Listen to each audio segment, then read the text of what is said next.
10 Lessons from Think and Grow Rich by Napoleon Hill. Please subscribe our channel for more like this video. So let's start. Written in 1937, after a 25-year research on some of the most economically successful individuals, Think and Grow Rich is one of the universally recognized personal development masterpieces. The book's philosophy centers around the idea that success in any endeavor can be reached through mental visualization and imagination. To put it in simple terms, you can become anything that your mind deems possible. As a result, your mind becomes the one thing that can either stop you or propel you toward becoming the best version of yourself. Below, we're going to outline and discuss the book's most notable lessons. Thoughts are powerful things. In the first paragraph, Hill argues that thinking is more conducive to success than any other feature, including money, education, or specific knowledge about something. The man that thinks he can accomplish something is already a step forward toward the finish line, but thinking in itself might be a too general term. That's why Hill translates thinking as a mixture of initiative, faith, willingness to win, and resilience. Failure is also taken into consideration, being considered a necessary part of the learning process, but it gets us closer to the end goal only if we take it the right way and decide to persist nonetheless, no matter what it is that might show up on our journey. Now, there's another prerequisite that must be cleared in mind, being clear about the goal that we want to achieve. George Harrison once said, if you don't know where you're going, any road will take you there. Even before making sure that you're determined enough to take the high road, make sure you properly pave the way. Desire. How bad do you want it? Of course, all of us has different goals and dreams for ourselves, but have you ever asked yourself this question? It might seem superfluous at first, but it is only when we really want something that we'll do whatever is necessary to achieve it. Therefore, in an hypothetical, overall scheme, desire is the one stage that links thoughts and actions together. Thoughts, commitment, and action. Remember that Columbus dreamed of an unknown shore, the Wright brothers imagined a machine that could fly through air, and Henry Ford envisioned a carriage without horses.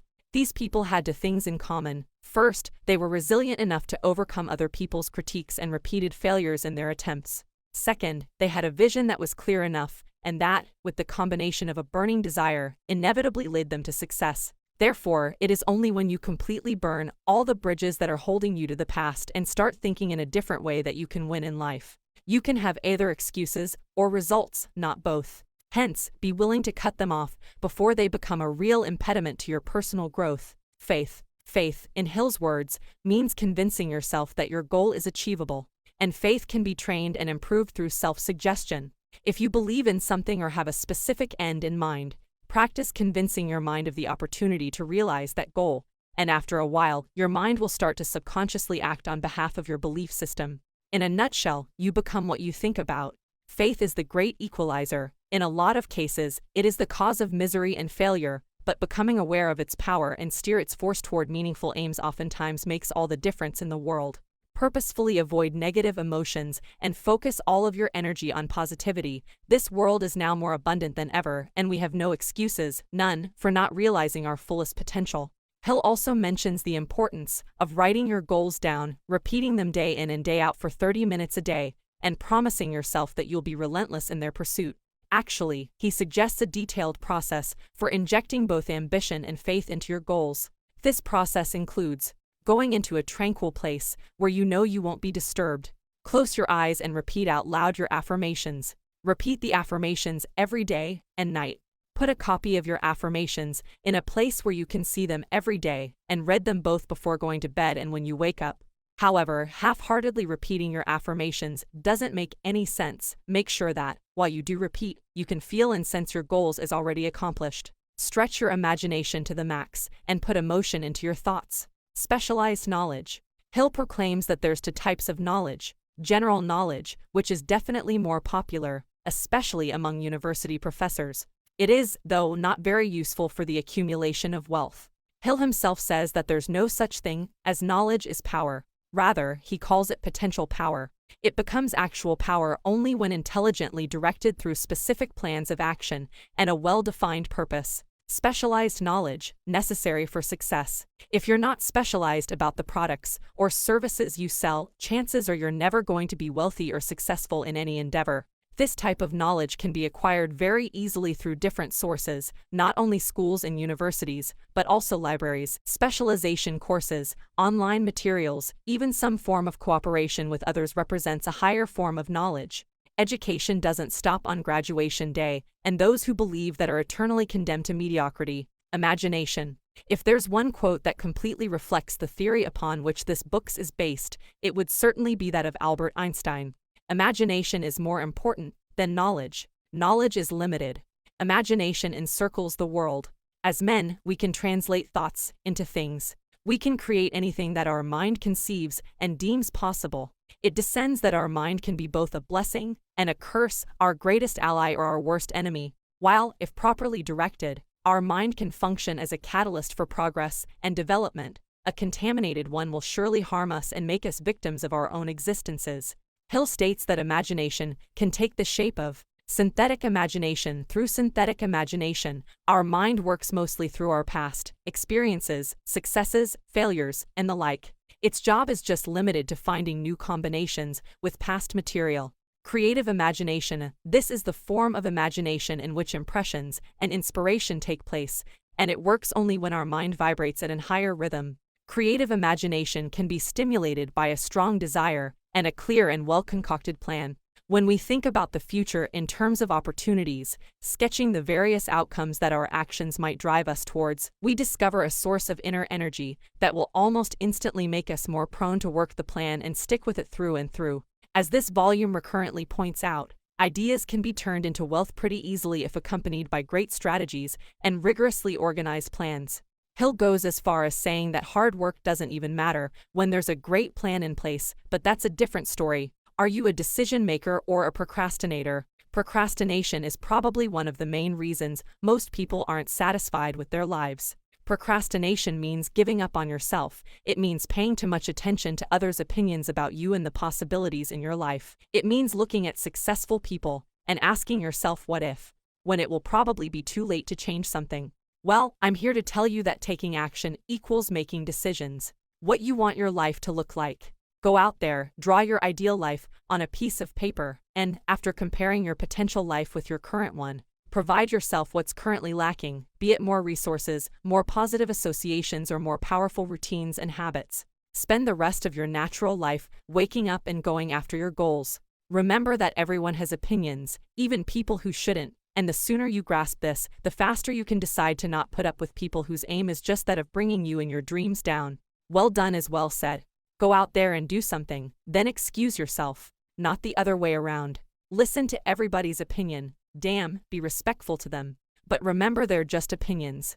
Take them with a grain of salt. Smile, thank the people who express them, and do your things regardless. Make decisions and stick with those decisions no matter what.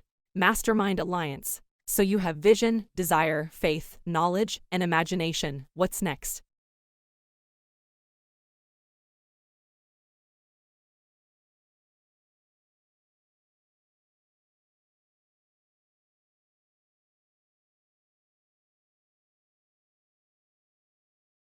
The combined effort of multiple, high-performing minds is what allowed new ventures and once-upon-a-time garage businesses to thrive and become established realities in today's world. Hill says that once two or more minds get together, a third, way more powerful mind is created, one that can push itself way further than any individuals could do on its own. Obviously, you should assess your strengths before creating or thinking about creating a mastermind alliance. What could you bring to the table? Do you have the knowledge, influence, or resources to accomplish the end goal? If not, make sure you put yourself in a position where you can actually make your contribution to the cause. Remember that a mastermind alliance is not about completely outsourcing your idea, waiting for its resolution and taking credit if it succeeds. You have to do the grueling and arduous work, which includes assuming responsibilities for yours and your team's efforts. Sex transmutation. I know you're probably wondering what sex has to do with success. However, the two are more connected than you think. Sexual impulse is one of the most important desires we experience as human beings. Through the transmutation process, we intentionally redirect those sexual energies towards other objectives, enhancing our creative faculties in the pursuit of those objectives as a result. An above-than-average sexual nature is a typical feature of highly successful people. It doesn't mean that they use it in a physical way, though. They simply convey that sexual energy through what they do. A great salesman can reach a position of influence in his field only if he's able to fully transmute his sexual energy during the sales process. He acknowledges his sexual desire, but consciously decides to translate it into enthusiasm and passion for his profession, instead of its most physical counterpart. This is very important. Sex transmutation requires an enormous amount of willpower, but its return on investment is more than worth it. If we can't control our sexual impulses, we'll end up behaving just like animals, losing our senses, our reason, and ultimately our ability to do meaningful and high-quality work. Subconscious mind. The subconscious part of your brain is like an archive. It receives and contains your thoughts and impressions, regardless of their nature. It registers everything, and it acts based on your predominant thinking patterns. So if you feed your brain with the vision of wealth and success, it'll work its way through making those aims a physical reality, and it works just as intensely with negative beliefs and convictions. It just does what you tell it to do. Make it an habit to implant positive thoughts into your mind and mix them with vision and faith. Then communicate these plans to your subconscious through self-suggestion. Knowing that pessimistic impulses are much easier to create and a lot harder to destroy, try to shut them off nonetheless, or at least distract your mind whenever you find it wandering around them. Again, don't expect it to be easy. If you grew up in the same settings the vast majority of the current human population did, chances are you've been brainwashed for years with a lot of false beliefs such as money is evil, the economy is worsening, having goals is egoistic, and the likes. Understand that people who talk this way never experienced a meaningful and rich existence, and they probably never will. Do yourself a favor and shield your mind from them. Protect your spirit from contamination at all costs. Fear. Here comes the toughest of your opponents in the road to financial, mental, and spiritual success. Fear stops a lot of people from becoming their best selves, and it will try to stop you too, if you let it. Fear has many facets, and he'll trace a list of the 7 which he considers the worst ones. Fear of poverty, and wealth can't coexist. You either want one or the other, so if your desire is that of becoming wealthy, decide how much riches you'd like to accumulate, and make it a point to completely refuse poverty in your mind. Fear of criticism. History accustomed us to turn our nose up at criticism. In the past, contrary opinions meant punishment. Since I'm Italian, it's sufficient for me to recall the fascism era, which took place between 1922 and 1945 in Italy. During that time, any opposing view was casted as inappropriate, and the one who expressed it was highly likely to be killed.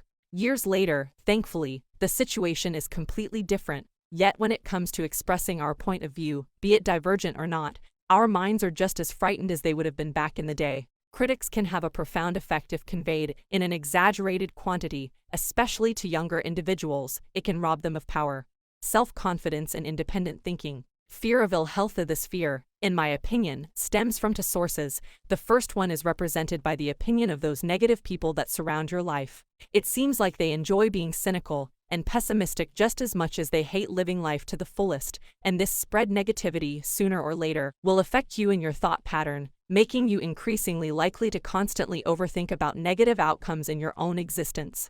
The second one is embodied by the media. Now, I'm not on some witch hunt here, but have you ever heard a newscast that talked about something in a positive light for more than 5 minutes? Yes, me neither. Nowadays, with the excuse of making us aware of what happens, the media tries to make matters worse by emotionalizing every single bit of event.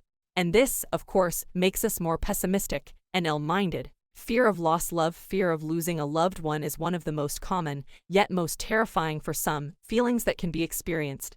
It stems from personal past experiences, and even going further back, from our ancestors also. In the primitive era, males got used to stealing women from other men, and they did that through brute force. Today, while the crime remains, the manners have changed. Violent behaviors have been replaced by different baits, such as expensive cars, houses, and clothes. However, the fear of lost love is more common among women, since men, by their nature, are more inclined to be polygamous, a trait that makes them unworthy of trust most of the time. Fear of old age. Less sexual attraction, more likelihood of getting ill, less mobility and strength.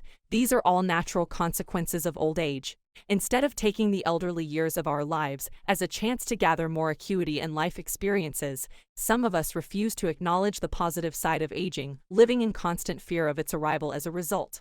Just like birth and growth, aging is part of life, and it is something that we're all going to go through. If you're already in that stage, take that as a chance to be a fantastic parent, grandparent, or just a beautiful human being, spreading your wisdom and knowledge with those you care about the most. Fear of death is the last one, and one of the most dreaded, is the fear of death, which is related with the fear of the unknown. What does death mean? Where am I going to end up? Will there be any heaven or hell?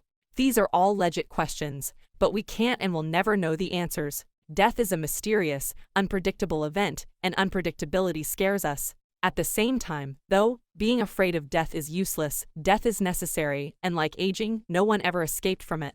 Maybe it's not even as bad as many people make you believe. Maybe it's just a transition. Maybe that transition is towards something better. Who knows? Okay, that's it until next time. Be sure to thumbs up. Leave a comment down below. See you next time, Tata Tata.